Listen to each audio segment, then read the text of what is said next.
Israel आणि America या दोन देशांनी मिळून इराणवर हल्ला केलाय.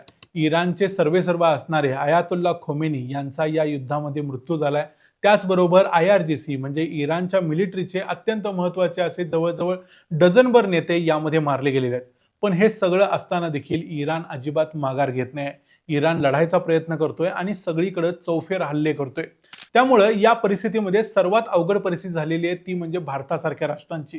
भारताचे इस्रायल बरोबर, अमेरिकेबरोबर चांगले संबंध आहेत, घनिष्ठ संबंध आहेत. त्याचबरोबर दुसरीकडे इराण बरोबर देखील मित्रत्वाचे संबंध आहेत.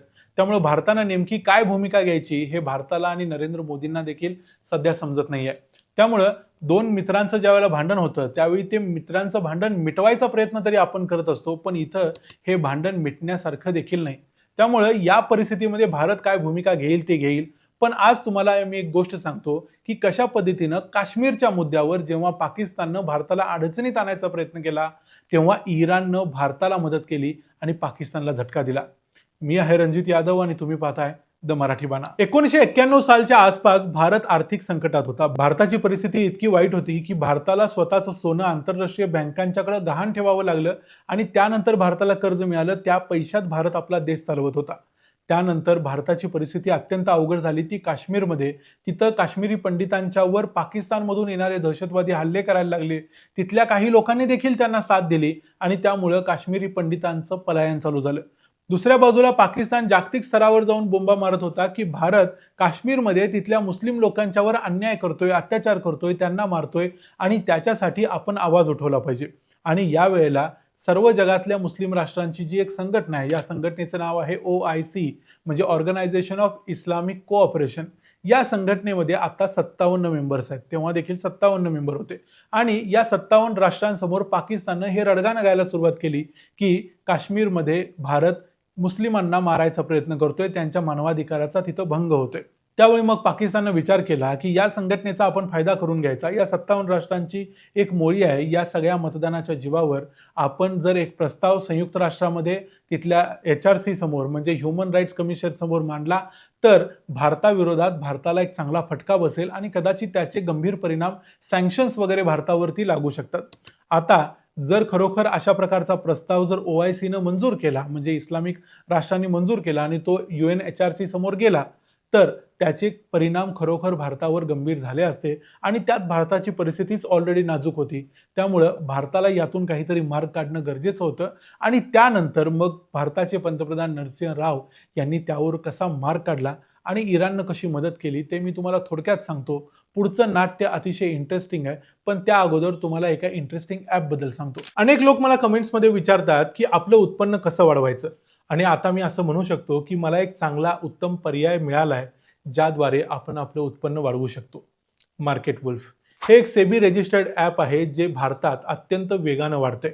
हे कसं वापरायचं ते मी तुम्हाला अगोदर सांगतो. इथं पिन टाकून मी लॉग इन केलं आणि इथं आहे फॉलो ट्रेंड्स हे फीचर.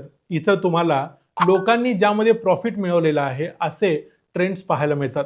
मी फॉलो ट्रेंड्सवर क्लिक केलं आणि ट्रेड घेतला. झालं, माझ्या ट्रेडिंगची सुरुवात झाली. इथं तुम्ही अत्यंत कमी पैशात देखील तुमच्या ट्रेडिंगची सुरुवात करू शकता, जिथं बाकी ॲप्लिकेशन्समध्ये तुम्हाला 3 पट जास्त रक्कम लागते. आणि इथं जर तुम्हाला पैसे गमावण्याची भीती वाटत असेल तर त्याची देखील काळजी या ॲपमध्ये घेतलेली आहे, ती म्हणजे इनबिल्ट स्टॉप लॉस फीचर. हे फीचर तुमचा जर एका विशिष्ट लेवलपर्यंत लॉस येऊन पोहोचला असेल तर आपोआप स्टॉप लॉस लावतं आणि तुमचं होणारं नुकसान टळतं. हे पहा, प्रॉफिट ट्रेंड प्रमाणे चालताना दिसत होता. मी फक्त स्टॉप ट्रेडवर क्लिक केलं आणि अत्यंत कमी वेळात 2065 रुपयांचा प्रॉफिट बुक झाला देखील. यामध्ये तुम्ही कमोडिटी मार्केटमध्ये देखील ट्रेड करू शकता, जसं की सोने, चांदी, क्रूड ऑइल, नॅचरल गॅस. यामध्ये तुम्ही सकाळी 9 वाजल्यापासून रात्री 12 पर्यंत ट्रेड करू शकता. मार्केट वुल्फ ॲप तुम्हाला फ्री रिकमेंडेशन सुद्धा देतं. याच्या आधाराने लोकांनी प्रॉफिट कसा मिळवलाय बघा. फेब्रुवारीमध्ये एका दिवसात 15,239 रुपये, डिसेंबरमध्ये 33,512 रुपये आणि मागच्या एका वर्षामध्ये 5,03,940 रुपये. आणि मार्केट वुल्फ यामध्ये कुठल्याही प्रॉफिटवरती कमिशन घेत नाही. हे सगळं तुम्हाला फक्त 99 रुपये भरून लाईफ टाईमसाठी मिळू शकतं आणि तुम्ही सकाळी 9 वाजल्यापासून रात्री 12 वाजेपर्यंत ट्रेडिंग करू शकता. मार्केट वुल्फचे आतापर्यंत 2 मिलियनपेक्षा जास्त डाउनलोड झालेले आहेत. लोक आपलं भविष्य सिक्युअर करण्यासाठी या ॲपचा वापर मोठ्या प्रमाणावर करतायत. या ॲपचे लिंक मी डिस्क्रिप्शनमध्ये देतोय आणि कमेंटमध्ये देखील पिन करून ठेवतोय.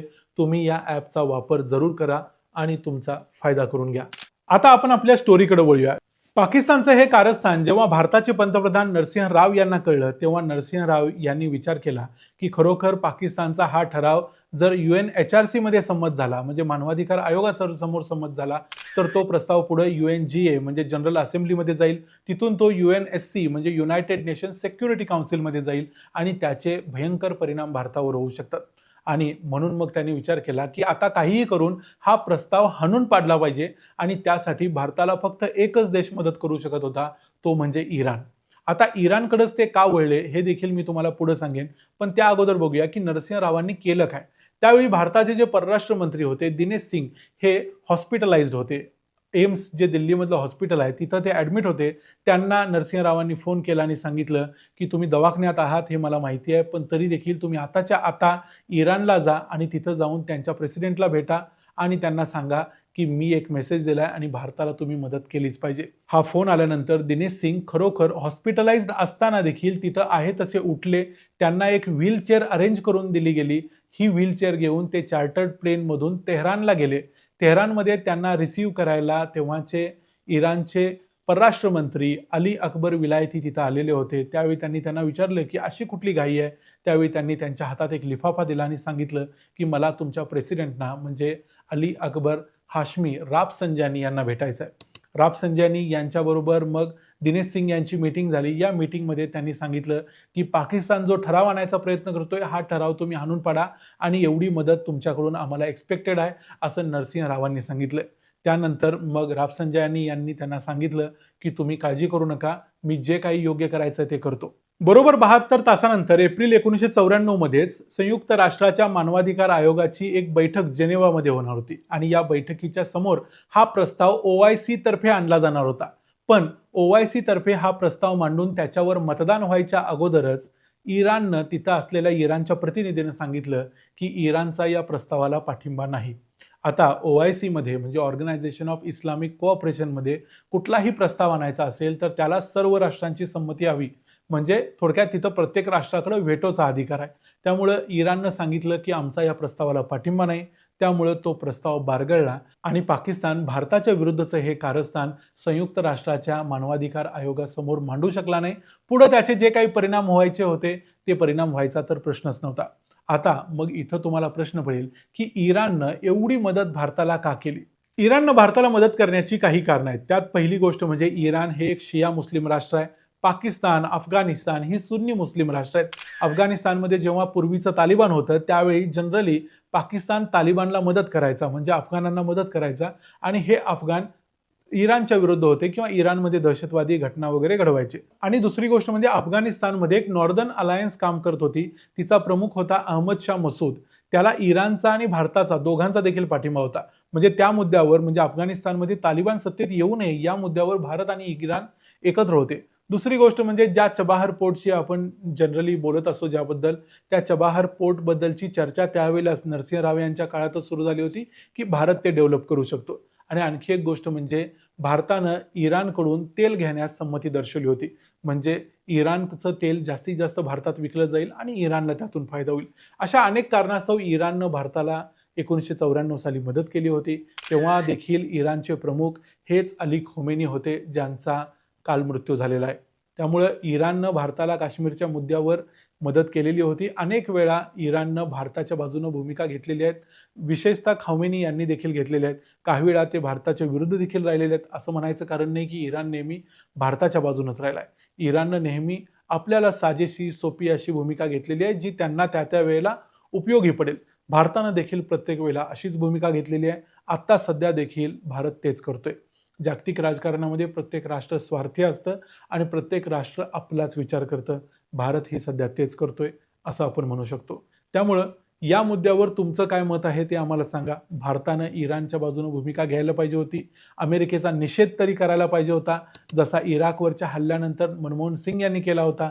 ते भारत का करत नाही याबद्दल तुमचं काय मत आहे, तुमच्या प्रतिक्रिया आम्हाला कमेंट्समध्ये जरूर सांगा. व्हिडिओ आवडला असेल तर व्हिडिओला लाईक करा, चॅनलला सबस्क्राईब करा. मार्केट वुल्फ ॲपचे आतापर्यंत 2 मिलियनपेक्षा जास्त डाउनलोड झालेले आहेत.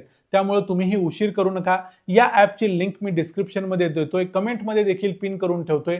तुम्ही हे ॲप डाउनलोड करा आणि तुमच्या ट्रेडिंगच्या प्रवासाची सुरुवात करा. पुन्हा भेटू पुढच्या व्हिडिओमध्ये. तोपर्यंत पाहत राहा द मराठी बाणा. जय हिंद, जय महाराष्ट्र.